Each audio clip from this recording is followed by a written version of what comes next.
Another quick one. Some people are wondering what's the purpose of PFL purchasing Bellator. They look at the numbers, they crunch the numbers, they look and okay, so they see the talent pool.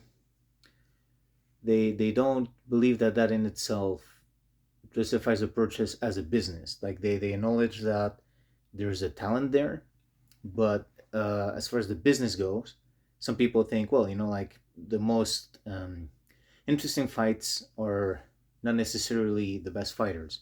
So the fact that they have the best fighters and all that, they believe it doesn't necessarily fix the issue to put them up there with the UFC.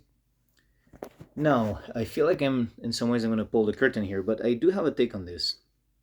What is the purpose if not one of clear commercial gain? And if just the value of the fighters as fighters is not in itself enough for a business?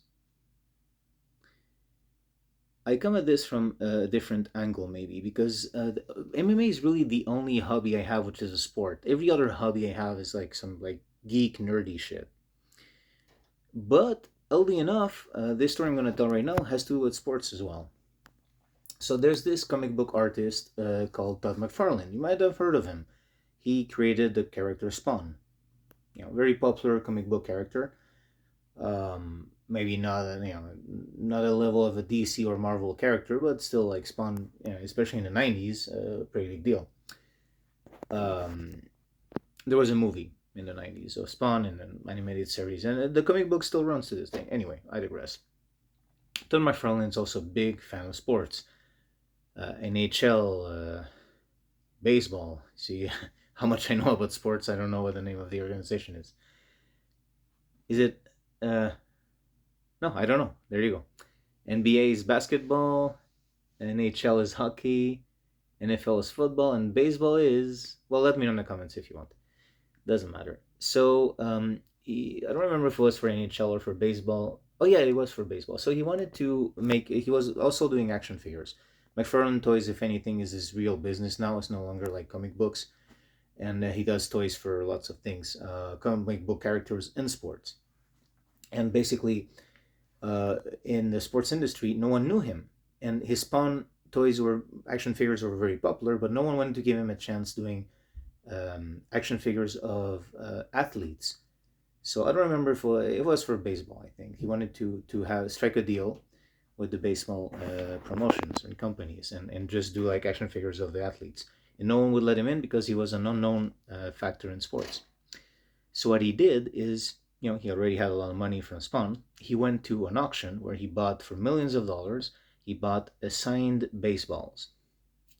I think he spent $2 million, and back then that was like historic. Like wow, someone like I think it was like for auctions for baseballs or something. It was like very very very high. And then next time he called one of the people in baseball, they knew who he was, and they made a deal with him. And to this day, McFarlane Toys like made a ton of money with action figures of baseball and hockey athletes. Would be funny if he did MMA as well.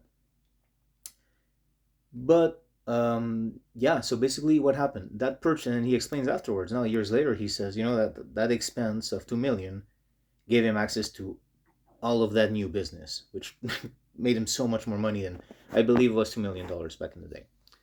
So basically, that $2 million that he spent, he made so much more just because. What did those baseballs like? Those baseballs had no value in themselves. It's just a ball that someone wrote their name on. Even if it's a great athlete, at the end of the day, like it's a ball and someone wrote on it, and therefore people gave it value because people believe in the value. They believe in the value of the ball when you put it in an auction. Well, because this person I admire signed it, it has value more than a normal baseball. And then because he made that purchase, he had value for the sports people, where they said, yeah, we're going to do business with you now. We didn't know who you were before. We didn't give you time of day. But now that you spent a little money on a baseball, now you're one of us. So that baseball had no value. What the value it had was the belief. Was the belief that it gave people that he was the right guy to do business with. That he was one of them. What's the value of PFL purchasing Bellator? It is the belief that they can stand up there with the UFC, that they are now in that echelon. That's the belief they have purchased by buying Bellator. Make no mistake, it's not about the roster, it's not about the name, it's not about even if Bellator is doing well in Europe, it is about what people are now saying about the PFL. They have purchased the belief that they are the same level as the UFC now.